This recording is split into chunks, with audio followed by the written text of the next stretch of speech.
to another episode of Ray Bridging Human Stories I Told and Bridges I Built. We are back, Bridges, for another episode. I am here with the guy, the man, Timothy. This is Tim. This is Tim Mason, y'all.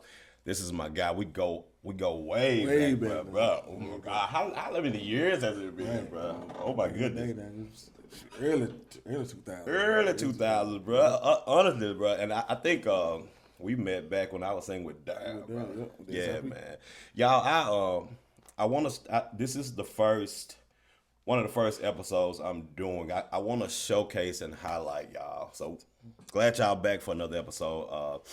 I want to showcase and highlight different people in the city, different men, different guys. That's I don't know why I'm sweating so hard because I've been moving around so much, but it's gonna stop. but yeah, I want to showcase and highlight different men around the city who are on the move, who are doing things. This man, he's a musician. He's a father. He's a husband. He's a father. He's a musician. He's a leader in this city, and I wanted to invite my brother, my partner, Tim Mason. What's up, bro? Man, glad to be here, man. Glad to be here. Yeah, man. Mental health is a thing for men, bro, and in our city, it's not, really like going, but I wanted to be one of the ones that really bring it to this city, bring it to this space, Tim. And this is one of the guys I wanted to sit down with because I know I've watched you, whether you know it or not, bro. I watch you live life, watch you go through. I watch you champion different things, different battles in your life and still show up. You know what I'm saying? And still showing up in a way to where people looking at you. And I know you lead. I've watched you, from work from small ministries to big ministries. I watch you be on the road. You play with so many different people, man. So, y'all, this is Timothy Mason, and I like to allow my guests to just tell my viewers, the Bridges, a little bit about you, man, who you are, what you do, in your own way. So, if you can, man, I'm a Memphis native. I've been here all my life. Came from South Fairleigh, woo. You know what I'm saying? No, that wasn't. That man grew up in. I grew up in Westwood. South Fairleigh, but I came from Fairleigh. Been in church all my life, so I've been in music all my life pretty much. I got brothers and sisters that are musical, so it's been my thing. Husband, father, seeing my kids now following in the footsteps and doing music and stuff. It's crazy. So that's really my life. I know we get deep into it, but that's my life. Yeah, man. So Tim, like I guess going all the way back for the people who, because I have clients now who have like kids who they want to put them in like piano lessons and want to put them in drum lessons. Like going all the way back, like would you say that it was just a gift you had, bro? Yeah, it's crazy. My brothers and them talk about it now. My sister actually, I think it was my sister, put up a video of a kid, and it showed the development of like from 2 to like 7 or 8, watching them like play the drums and all this stuff. So like 2, they saw the gift. They were like, man, everybody learns drums. So they bought me drums like a full set of drums at 2 years old. Wow. And I would sit every day and watch the Blues Brothers, and we'd be playing to the Blues Brothers like every day. And I would go to my babysitter was across the street, so they would transport my drums from the house to the babysitter house across the street. Wow, bro. I would watch Blues Brothers all day. Wow, so it was in there, and then I transitioned to keys. My brother, my older brother, he plays keys, so he bought me a keyboard when I was 7. And at 7, man, he showed me a song. And he tell the story all the time. He's like, man, I showed him a song in December. I came back home in March, and he was playing that song totally different. Wow. So it was just in me, And one thing I tell people all the time now, like I don't feel like kids, everybody go to church, and when they get out of church, they ready to run the brunch. Yeah. Back when we were coming up, man, we were sitting around playing on the instruments Yep. at church. Yeah. You grab your kids, or the other side of it is a lot of kids in children's church. So they're not really experiencing, seeing what's going on in church. Or seeing the musicians playing on the instruments and all that stuff. So they don't really see or have that hunger for music like they used to. Wow. So my son is in the sanctuary. My son's in the sanctuary. When church over with, you see him. He gonna probably be on the drums. He on the organ. Doing stuff. And then he in the house with it. So he's around it. But I just don't think I don't think a lot of the parents are really like letting their kids even stay after church to even do stuff like that. And then some of the churches just don't allow it, Wow. They be like, man, you gotta get up. Clear the We see sanctuary. kids, Next clear service. the sanctuary. We got the next service coming up, or everybody just running out, Wow. And so we're, all the band in my church, they look at my son like that's my nephew, so they're nurturing it just as well as I am, and with the other kids, they show the hunger. Hey, come on up, you can come play, Yeah. There's a picture maybe last week of me playing in my Seventh-day Adventist church, and a little boy was like just looking at me, like on the organ. So I'm like, hey, come sit on the organ. Wow. And I set him next to me, and I canceled the board out so he couldn't. He was playing on the keyboard, but I'm like, maybe that'll fuel their hunger, and make him want to play the keyboard, So, man, I think it's in there, I think it's in the church. You growing up in church, it fueled me to want to do something. Yeah. So walk us through like a Sunday, Tim. Like what does you said you I didn't know you played at a 7-day Adventist church. Yeah. Or well, I know they don't meet on Sunday. So through the weekends, like walk us through a weekend. So my weekend starts on Friday night. My 7-day Adventist church, I play at Breath of Life all night on. So they have rehearsal at 6:30 on Friday. Okay. So in rehearsal not long. I go in there maybe 30, 45 minutes. We out. But I play there on Saturday morning. It's 11 service, 11 maybe 1, and then funerals on Saturday, so whatever that is. And my church, I'm in New Life in Memphis on the Ministry Music there. Yeah. So sound check started at 9. We have a sound check from 9:30. Service at 10, and then I've been filling in at the church at 11. So when I leave there, when service is over, I go over there. And just fill in. So I mean, it's just it keep it moving, man. And it's crazy. It's just I never thought that. I've worked at a secular job, but I never thought it would take off like this. To where I don't have to work a job if I don't want to. You know what I'm saying? Wow. So it's been taking care of me. And from the benefit standpoint to all that, it's all out there. You know what I'm saying? Wow. But you gotta invest in it. You know what I'm saying? Wow. I've invested the time in it, and it's paying me back. Wow, man. So I'm hearing, bro. I had no idea that your weekend would go like that, and I'm listening to you and I'm hearing you. How do you ground yourself? Like you ground yourself spiritually, as far as like moving around, like, or how much is it in your head? I'm going around to play, or I'm going around to minister. I'm going around to like how do you ground? You gotta refuel yourself. So the balance piece, I still struggle with it sometimes. You know what I'm saying? I struggle with it. It's a real deal. So even I know we talking about mental health, so I'm in therapy, and my therapist is hard on me about make sure you spending time doing something outside of what you're obligated to do. Yeah. If it's bowling or if it's going to hang with some friends or whatever it is. Me and some of my partners just took a 1-day trip and went and we heard music, but it was time away. Right. So it's that, spending time with my kids or whatever, and my wife, whatever it is, it's, just finding that time outside of that, and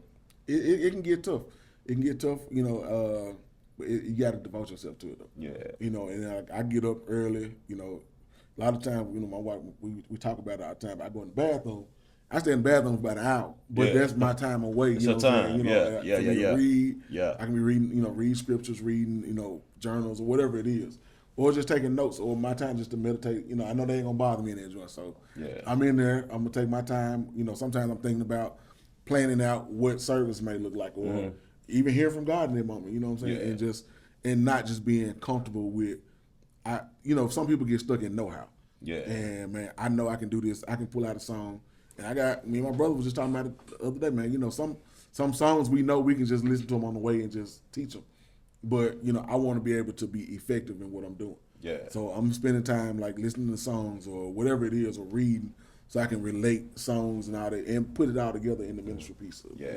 And I'd argue, bro, a lot of people look at y'all musicians as like, I think you guys are element, that they just expect to show up. You expect when you come to church, like I sit down, like I just expect y'all to be up there. And so I know a lot of times like the thoughts and the attention given to y'all are like short of none. You know what I'm saying? And just being a musician, hearing you speak, hearing you talk about family, man, I wanted to sit down because I wanted people to see you as what not only you, but you represent a large group of men and women in this city who give yourself tirelessly give yourself in that way. And I honestly like I'd argue y'all are not even respected enough to me. You know what I'm saying? Y'all just not respected to the point to where people are really, really like seeing like what these people go through. Because I know they just look at y'all, expect y'all to show up, man. You know, but how, in your opinion and your words, your thoughts, what is the culture like in Memphis with musicians, man?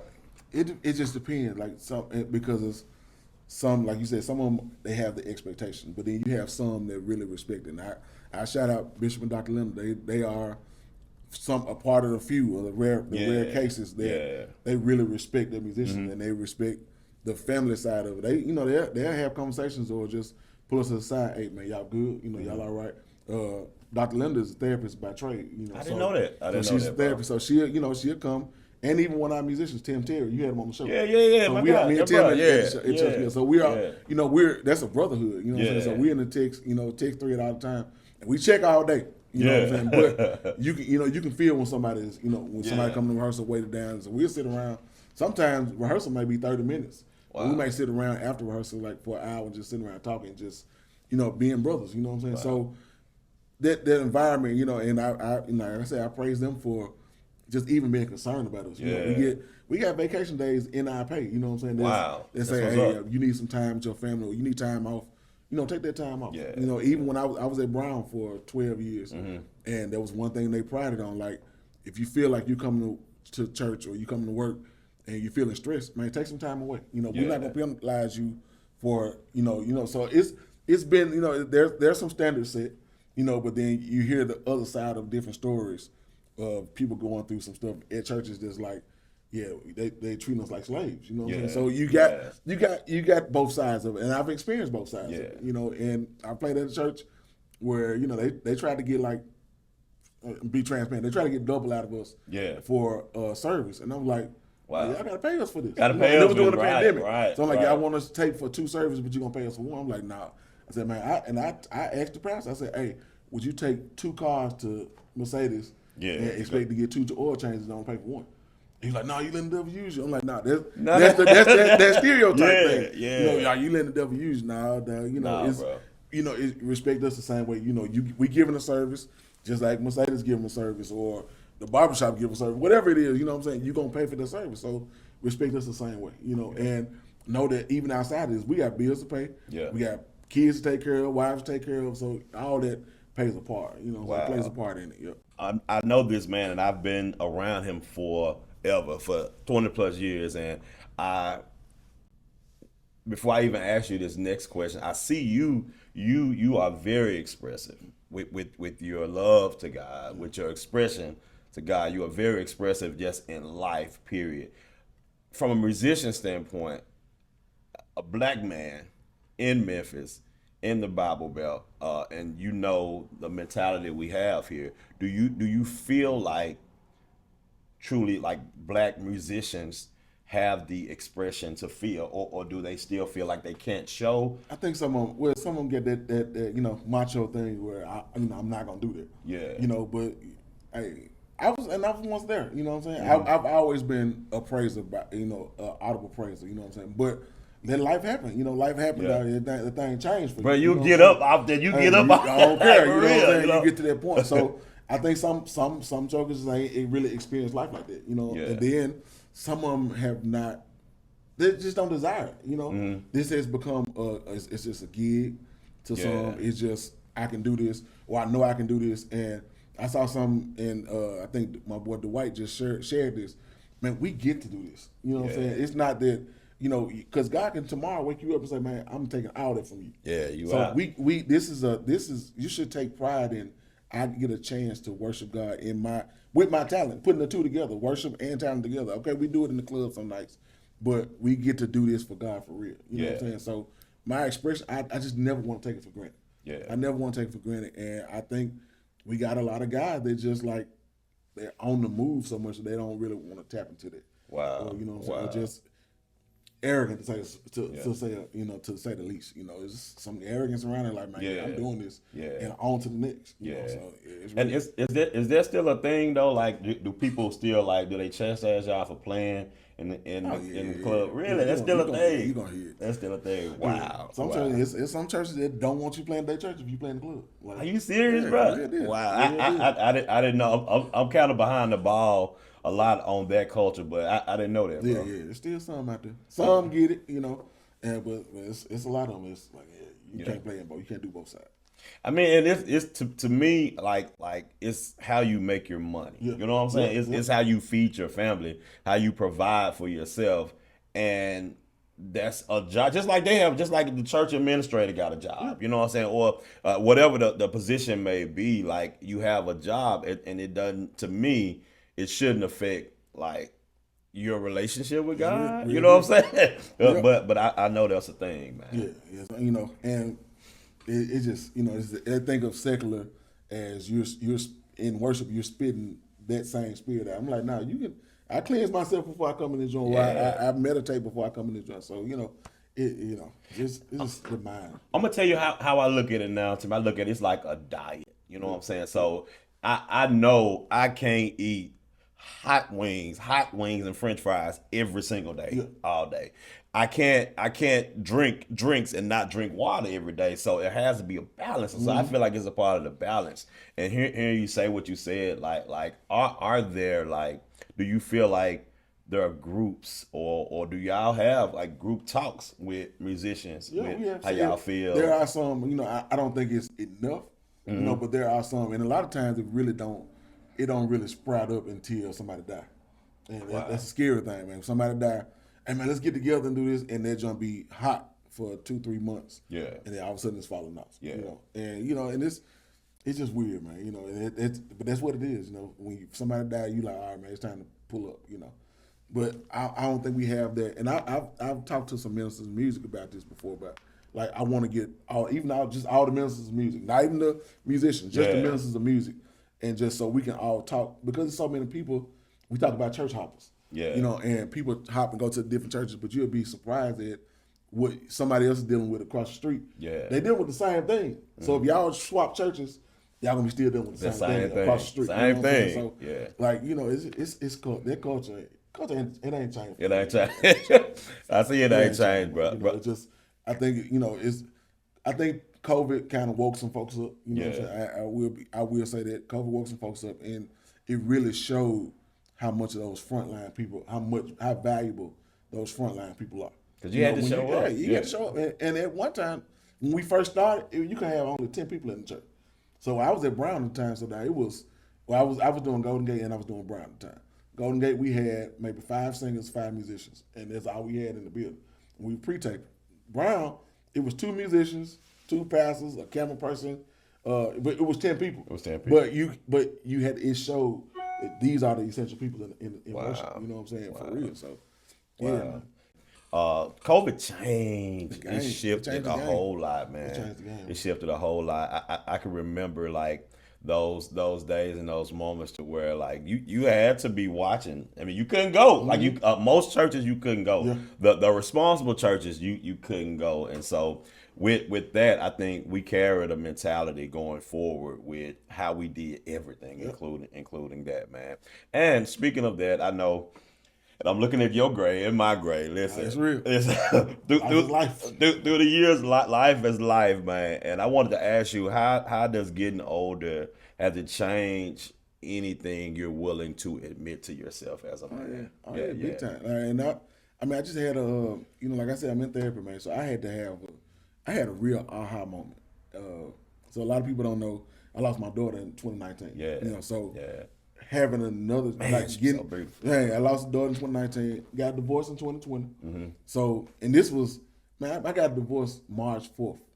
I think they said COVID started like March 8th, or the shutdown was like March 8th. Yeah. So I'm in the crib, you know what I'm saying? So it's like having to deal with that, and telling myself like, man, I'm good on kids. I'm good, I don't get married again. I don't want to do this.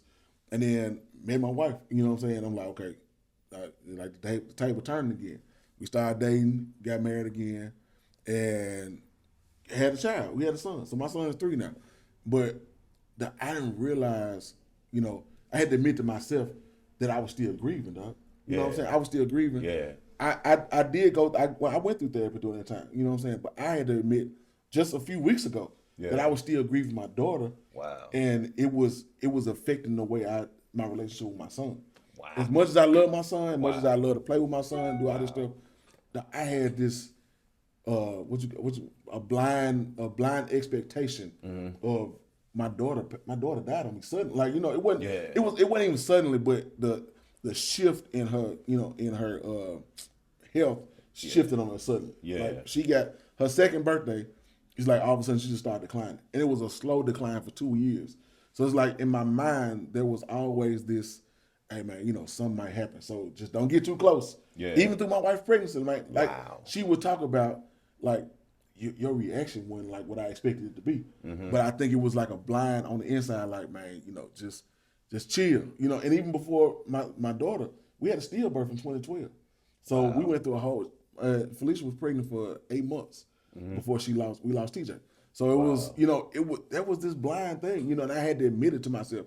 And even like, and so there became a wedge even in my marriage now, like with, I'm expecting her to just do all this stuff because I'm like, man, I'm trying not to get too close. Yeah. So I had to admit to her, like, hey, I was this way because of this. You know what I'm saying? So at 41, almost 42 years old, I'm like, dog, you really, you got to deal with this. Wow. You got, and these kids can't suffer because of what you got to go and go get the help for. Yeah, so when I was able to really wake up with that joint, it really sparked something in me. Like, even with the relationship with my child, like, like I was out of town last week, and when I came home, I had somewhere to be. Yeah. I had maybe a 3-hour window. Like, hey, you got to get home. Yeah. Get from the airport to the house, change clothes, take a shower, all that stuff, and get to where you got to get to. Yeah. My son was like, hey, Dad, I want to play.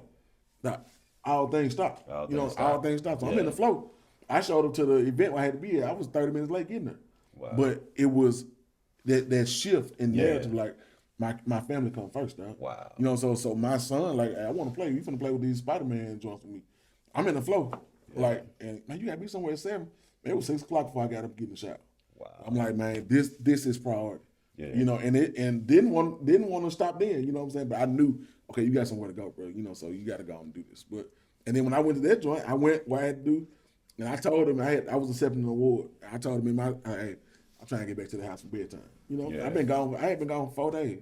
And my wife had to do all, like, she had to, we talked about the schedule, like, she had to take them 2 sides of town for 4 days straight while I was gone. So it's like me trying to make up that time, So like, that was one of the big things of admitting to myself, like, just recently, like, dog, you can't make these kids suffer for what you dealt with in your grief, you know what I'm saying? So you got to deal with that grief head on. You got to deal with it, and every day make that decision. Like, you got to be there for your kids, regardless of what you feeling. It hits, and them just hit unexpectedly. Grief hit unexpectedly. Like, you never know when it's gonna come. Yeah, man. And and you just bam, like, okay, man, I'm feeling something, but you got to go and shake that joint because you got to live with these kids. You got to do all this. You know what I'm saying? And I can't make my wife suffer for that, you know what I'm saying? Because of same thing, I can't make her suffer for what I'm dealing with over there, you know what I'm saying? So therapy is helping me with that. Self-check helping me with that, you know what I'm saying? Yeah. And she check in. So a lot of people don't know I'm putting it out to put in plug, but she has a master's in family and therapy or whatever. Oh, wow, really? So, really, bro? I didn't know that, bro. She just ain't practicing right now, but she got her hours. I mean, she got a master's in it. Mm-hmm. So, it's just, so she's heavy on, making sure your mental health is straight. You know what I'm saying? Make sure you're sweet. I first honor your lived experience, bro. I honor what I can tell you've been doing the work. Yeah. I can feel that you have been doing the work as a black man in community out here, bro. I advocate for black brothers. This is black fathers, man, that's showing up, that's doing the thing, you know what I'm saying? Because I know as a man, like, we're just looked at to just show up and do, we just like, and due to no fault, I'm not blaming anybody for anything, but as the father of the house, as the man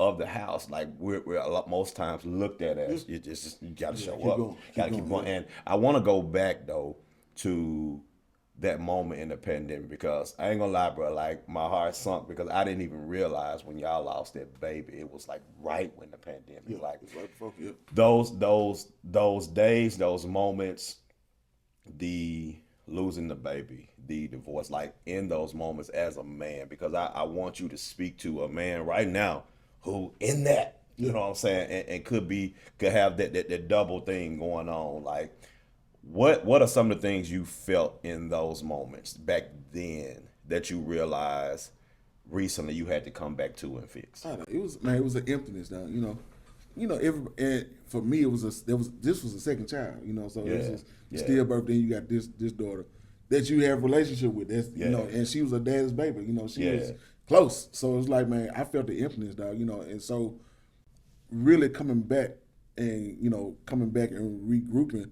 When I got married, my wife had a daughter already, so she was 9. Now that girl's like, and that's my heart, close my heart, dog.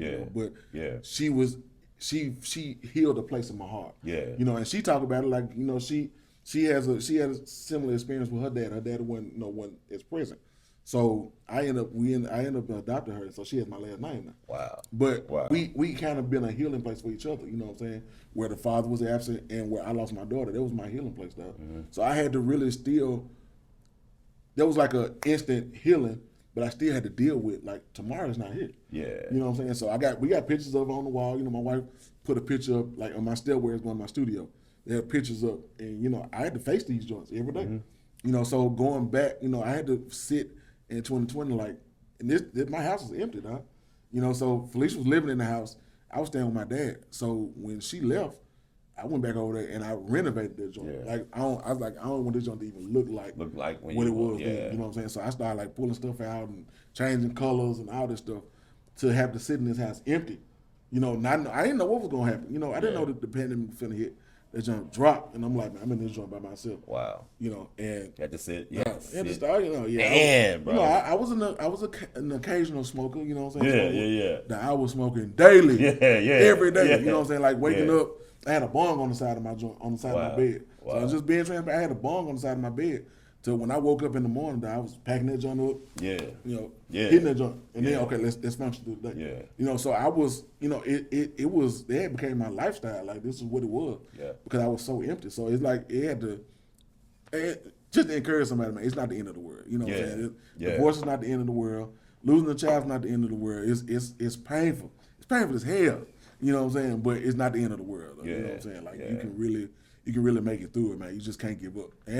And show you that God's grace, he'll bring that junk full circle for you. You know what I'm saying? And where he gave me, I lost 2 kids. I ended up getting 2 kids back. Yeah. You know what I'm saying? And it hurt. It hurt to lose that, but to see that they can't replace my kids. Yeah. But there's a void that was filled. You know what I'm saying? Having my son and my daughter still right here in my heart. Then I still got Tylen. Tylen is 20. Yeah. You know what I'm saying? And he's a loving kid, man. So he's just 20 years old, bro. This man too. Wow, man. And Tim, like the heart of why I wanted to sit down with you, because I wanted to humanize the musician, the man, Tim Mason, man.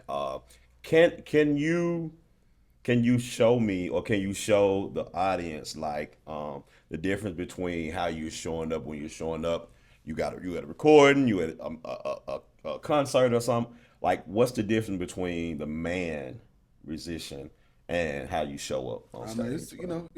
You got to put on, like, when you get on that stage, all life cease. You know what I'm saying? All life cease. You can't even think about what you're dealing with or what happened before. You gotta lock in, especially if you're locking in with an artist. Mm-hmm. And just being honest, I playing with Kirk Carr, playing with Jacqueline.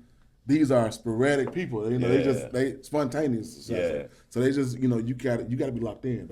So all that cease. And I've been in a place where I've had a meltdown before going on stage before. Like having a moment like, okay, man, this I might suck it up. Man. You gotta go on and go on and do what I gotta do, and then come back out. And I think we have and I was talking to somebody about this earlier. I don't know who I was talking to, but just church, we have put church in this box of we can shout and the junk go away. Yeah. It's shouting. Just like people drink and they think, okay, I'm drunk, but then when you sober, you still gotta face it. You gotta face it. Yeah. It's so that part of it, but the point of being around family and friends, you know what I'm saying, or being a husband and a father, I can be myself. Yeah. Although sometimes as a man, we were taught just man keep moving. We were taught. Our men's ministry at church is very strong, and That's good, man. it's very strong, but it's a transparent space. And one thing I've gotten from it is like seeing older guys being transparent. Yeah. My daddy now is 82. So I didn't see that from my dad. I didn't see that from my dad. Yeah. My dad's like, hey, boy, I'm all right, And really, you really struggling. You know what I'm saying? You're really struggling. You're really dealing with stuff. But I never saw it. You know what I'm saying? I never saw it. I never saw my dad cry until he lost one of his brothers.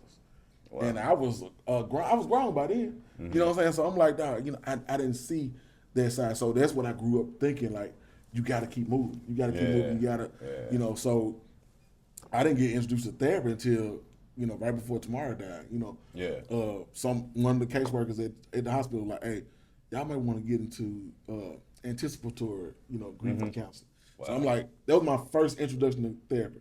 Then I got out of there joint, I started going to Bellevue. Like I was going to Bellevue, like I said, man, I need to. Kenya Gray was like, man, you need to go to therapy. Yeah. And it's like one of my close friends. She was like, hey, you need therapy. Like you got to deal with this. I'm like, F therapy. I don't know. But it was real deal. Like I really started. I started there. Then I started. I went back to Brown like full time. They were like, hey, we offer this service. Like we'll link you with somebody. So they linked me with somebody.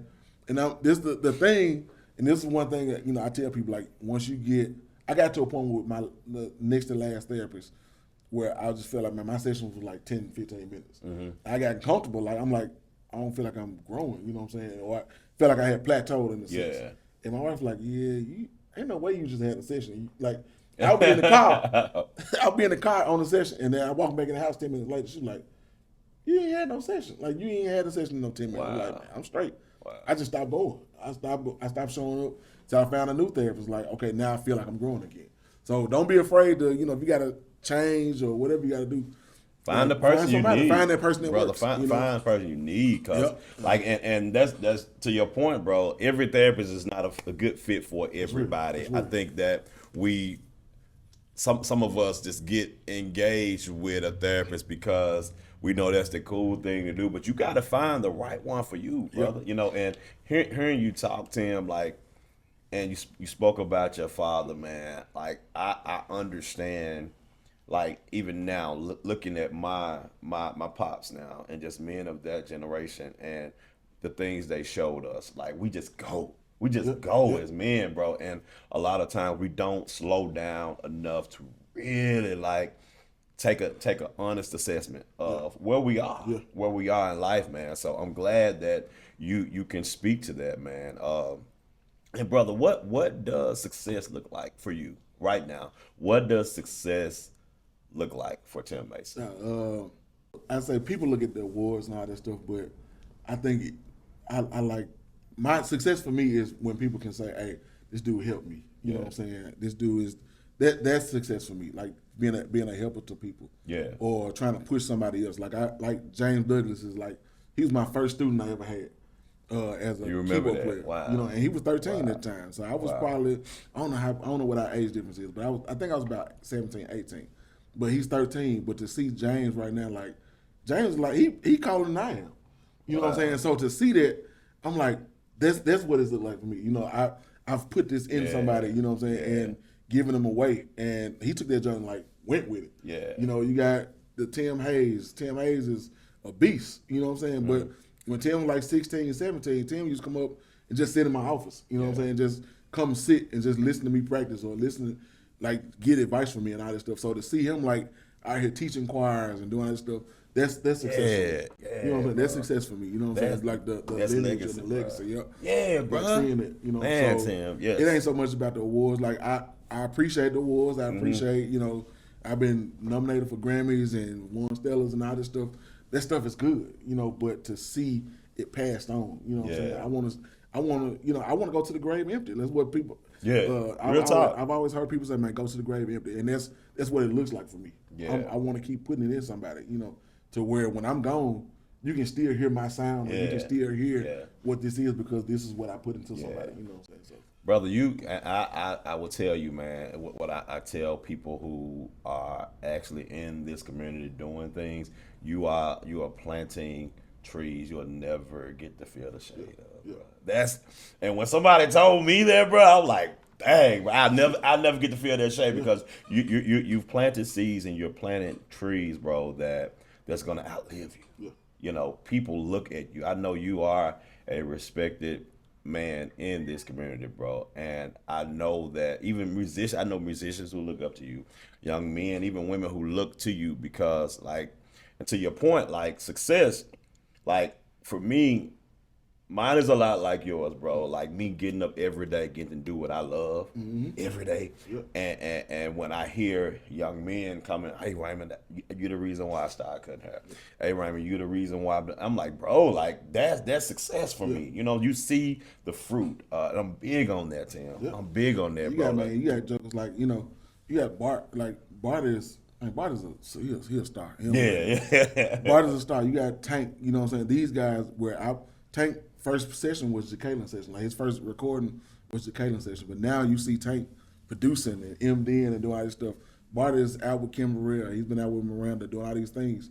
But Bart was a little, you know, my mama went to Brown. My mama joined Brown in like 94. I didn't know that, bro. I've been knowing Bart since Bart was born in 90s. I've been knowing Bart since he was 4 years old. You know what I'm saying?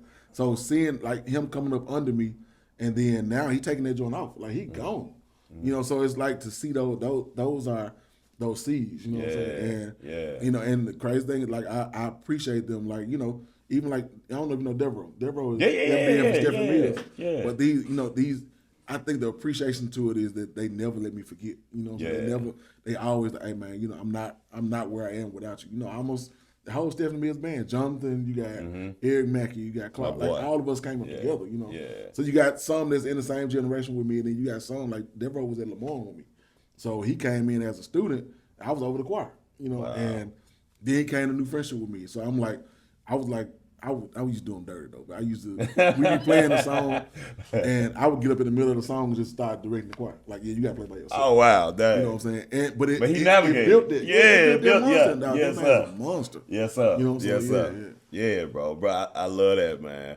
And when you talking about other musicians now, and like as far as finances are concerned, I've always heard like, you know, just the instabilities in the pay and stuff like that. Like in the 2026, where things are now, like how would you say musicians navigate the finances, the things that people willing and not willing to pay, and just the management of it all? Now the management it's about the personnel, you know what I'm saying? But I mean, it's just like some people don't see the value in music. You know, even from churches to gigs, you know, I'm hearing the stories of like some of the clubs only paying like $75 a night and all that. You know, I don't really know what those rates are. You know what I'm saying? But I've gotten some rates that came to me. I'm like, I got to pass on it. You know what I'm saying? So, you know, you got to know when to say no sometimes. You know, but the management of it, you know, it's up to you. You know, you gotta budget the thing. Like I ain't never have a budget because I've always been able to have enough to I knew I wasn't going over my my expenditures. My expenditures. I don't know what that word was. But man, when I met my wife, man, she had a paper. And we were we were at Raffles one night, and she showed me this paper. She was like, man, yes, I put all my bills on this joint, and I check them off as I do them. And I was like, I ain't never seen that before. You know, so to see that, it showed me a whole nother side of budgeting and like knowing it. But, you know, I had never been with nobody that was like, that did that. I'm just like, man, I'm just living. Yeah. You know, I'm just living, and I know I got enough money to do what I got to do. Yeah. You know, I had never started putting stuff into perspective of how to manage my money, you know. And so now, you know, they taught a finance class at our church. That's good. A couple months ago. You know, they did a whole month of that joint. And it opened up some stuff, you know. And there even some people at the church that just are financial savvy. They open books, you know. So, man, you got to get that learning and know what to do with it. But, you know, I had to credit my wife. I put the money in the pot. And like, hey, you do what you got to do. Yeah. You know, so.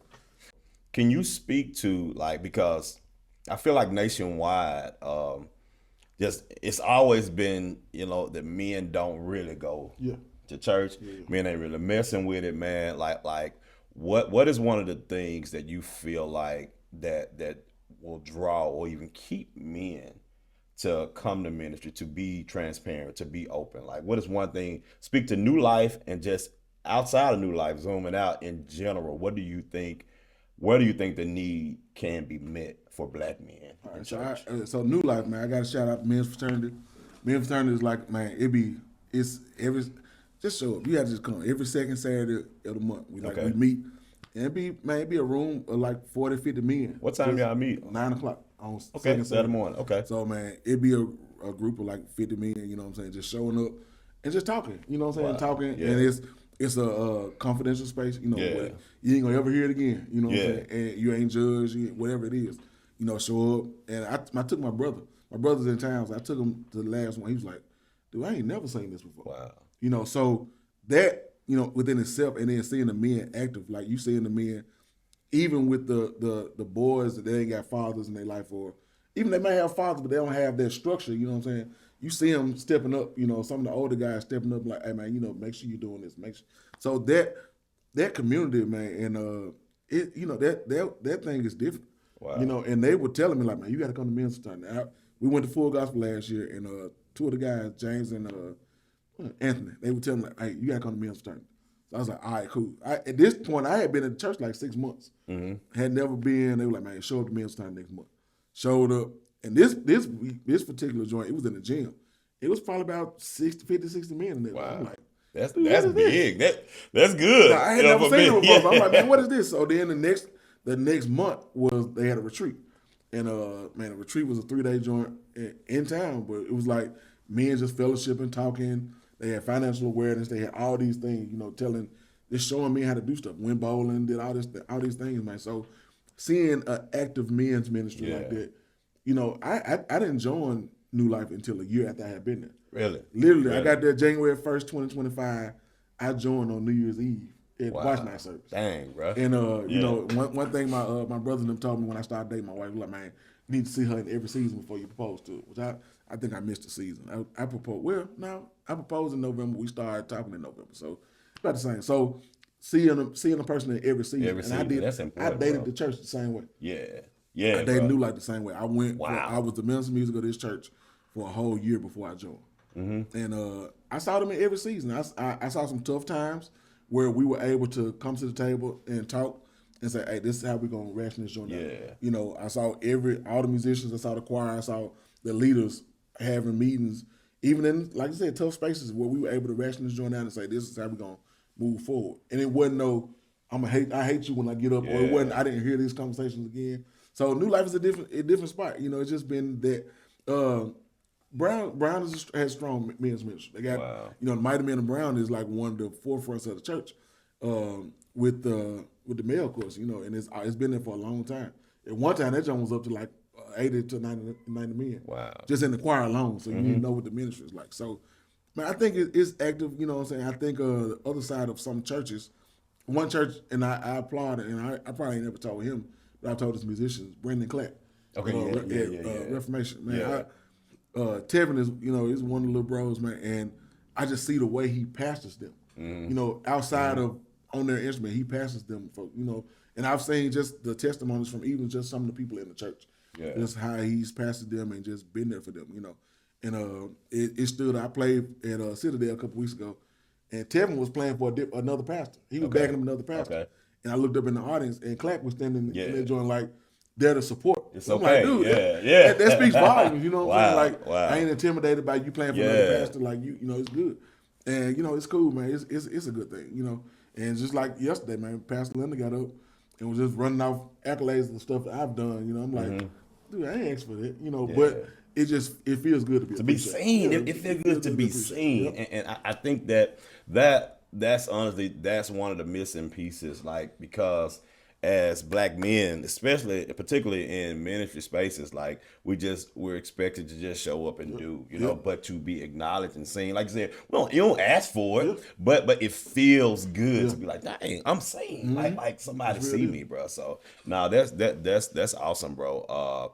And I think that ministries like the ones you're attached to, man, are great. And I send guys, even women who ask like looking for a good church home. This is where go over to New Life. My sister and my niece just went over there, and they don't. Well, my niece, she don't go to nobody's church, but she she went there and she felt a couple weeks ago. Her and my sister came and they felt like just that at home presence when they went to New Life. I said, go back, go back, go be. And they just built, man. We just opened the Youth and Children's Center. I heard. The joint, so it's plush too. It's plush down. So man. They be in there. My daughter be like excited to go. Yeah. So they got LED walls in the little sanctuary area. They got Xbox, PlayStation. So it's something for everybody in there. For real, man. You know. And man, I think you have really laid out like the essence of who you are, what you value, what you love, man. And if you could speak to legacy now, like what would you want to be remembered for, bro? Like when you leave here, when you leave this earthly realm, what would you want to be remembered for? And a big thing is that whatever room I went in, I lit the room, I lit it up, and that's from music to just my personality. You know what I'm saying? I want to be able to be a atmosphere changer in whatever I do. So I want that to be left behind. It wherever if you was around Tim, you laugh, you had a good time. And beyond just the music side, you know what I'm saying? I've always wanted to be a good person. You know what I'm saying? I always want to be a good person and be a positive light to people. You know what I'm saying? So at my funeral, I want y'all getting up and I want y'all crying because I made you happy. Now you're an amazing person, Tim. I'm really thankful that I'm connected to you, bro. And just to see you out here doing life, being a respected man in community, man, I appreciate that. I appreciate you, man. I really appreciate that, man. And y'all, if y'all have any questions, comments, or anything you want to share, please write in the comments now. Like anything you want to ask, anything you want to say. If you know this man, if you know who he is, if you know how he live and do life as a black man, y'all shout him out for real, man. I'm just so thankful that you were able to come today, bro. And I want you to, before we cut, man, can you leave the audience with something, any man that's watching who could be struggling in mental health spaces or struggling just to be heard in their home, struggling to be heard at work, just struggling to be seen as a black man? Can you speak to that, bro? Man, it's simple, man. Just keep showing up, keep doing the work, and go talk to somebody. We talking about this mental health thing. Find your therapist. My cheat code is, and I probably shouldn't be plugging them, but Growth Therapy. Growth Therapy is an app. Man, you go on there. You can put in there everything you want. You can put in whatever specs you want. From if you want a woman, you want her to be 35, under 35, whatever those specs are, you can put that in there, and it'll give you a list of folks. You know what I'm saying? And if you got insurance, go get some insurance. That's number one. Go get some insurance. Definitely go get some insurance. And go to the doctor. Go to the doctor. Hey, I'm one. I hate going to the doctor. I hate going too. I hate going. My wife be looking at me, hey, you been to the doctor? I'm going. You know what I'm saying? Yeah. But man, go Growth Therapy. It's an app. Go get on the app and go, man. Find you somebody. Find somebody to talk to them and get that ish out of you. No, definitely plug that. That's good to plug that, man. Like I told you when we first started, man, my desire and my thoughts around mental health, man. I'm the biggest mental health advocate around here, man, for black men. And I'm in school now, because I'm going to get my paper, because I'm going to contribute. And I feel like credentials is so important now. Where I at first I used to be like, oh man, you just get, but nah, bro, it's stuff that you need to know. Yeah. I even feel that, and this is another story for another day, but I feel that way about ministry spaces now, bro. You need to, if you're getting up talking over people, you need to be emotionally sound yourself, and you need to come from a trauma-informed space, man. So thank you so much, brother. Thank you. If you have not shared or subscribed to the podcast, and this is your first time watching, thank you for watching. Thank you for being here. Please share this episode with somebody. Please subscribe. Please like. And please leave your comments on the episode. But thank y'all so much for coming. I wanted to highlight my man, my guy, Tim Mason. I love you, brother. Love you too, bro. Thank you so much for being here, bro. And this has been another episode of Ray Bridging Human Stories I Told and Bridges I Built. See y'all next week. Peace.